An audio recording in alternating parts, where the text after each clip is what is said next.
Alright, so today I'm going to teach you how to solder. So what you'll need is a soldering iron. So we have this already heated up and ready to go. And I recommend a heat shrink to go over the wire when you're done to protect it. And a proper gauge solder. So solder comes in all sorts of gauges. You can get some that are really small, that's good, but we can really nail the job in one hit here, just doing this. And then you can also get a gauge that is just ridiculously big for what we're doing.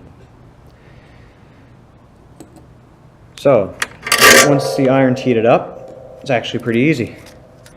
All you do is get your wires connected together with this little clip, and it just holds your wires together, kind of convenient. And so you just touch the solder to the tip of the iron, which is the hottest, point at it, and it'll begin to melt.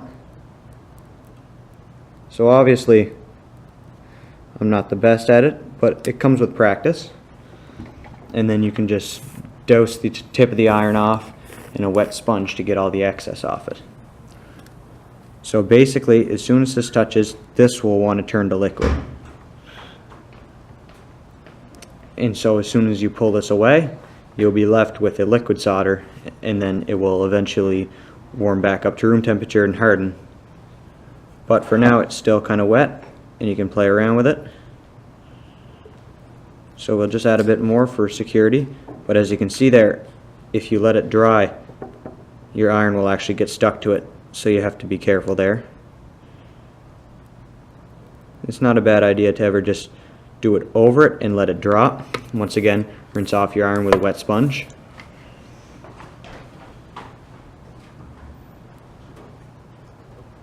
There we are.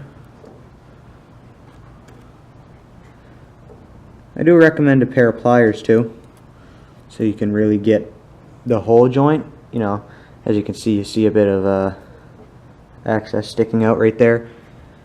It's not the worst thing in the world, but it doesn't ever look too pretty. So you just want to make it nice and smooth and easy for the heat shrink wrapping to go over it. And do keep in mind that this hot solder will melt any wire or rubber coating you have on the wire. So you do have to be careful of that. So I'm going to get the other wire in place, and I'll just rinse and repeat, and I'll show you what we do. Alright, so I'm just going to quickly show you how to get your wire properly set up. So as you can see, this is a single wire, and these have little strands. It's actually perfect because we can demonstrate the two types of wire. So for this one, you would want to generally get this one in the middle of all those strands of wire. So you clip it in, and do keep in mind these arms move. So you just clip it into an appropriate length and feed it into one another. And you generally want to keep the strands too on the top, closer to where the solder is going to be contacting, because strands will tend to stick out the bottom. Okay, so once you have your single gauge wire wrapped in the strands, you can then begin to solder again. Once again, just feeding the appropriate gauge wire into a soldering iron, or at least the tip of it where it's the warmest. So this is actually a perfect time to demonstrate another method of doing it. So you would build up a sufficient amount of solder over a wire. You leave it there. And now, since you have the solder, then you can work that way too, with a finger on this wire being able to manipulate your contact.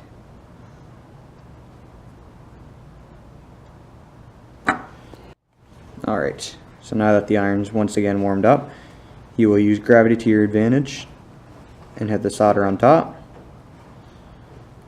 There we are. So you want to just basically get that covered, and I can let it go at this point and it'll hold itself up, and you have a good bond when you don't see any wire on the outside. And that's a basic tutorial on how to solder. There's lots of other ways to do so. but I thought I'd just show you the way that we did it, and I find it's the easiest. So for the last bit, I'm going to show you how you can mount a shrink wrap on your tubing. So we have our solder joint done, and we have an appropriate section of shrink wrap. You know, it's all red for the positive wire. So you're just going to take a heat gun and apply some heat to it while maintaining a spin, so you can have every side shrink up evenly. And be careful, because this gun gets really hot.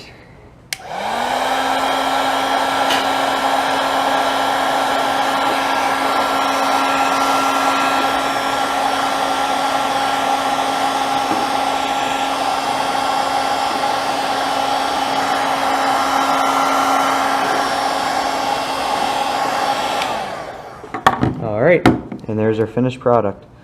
A very clean looking solder.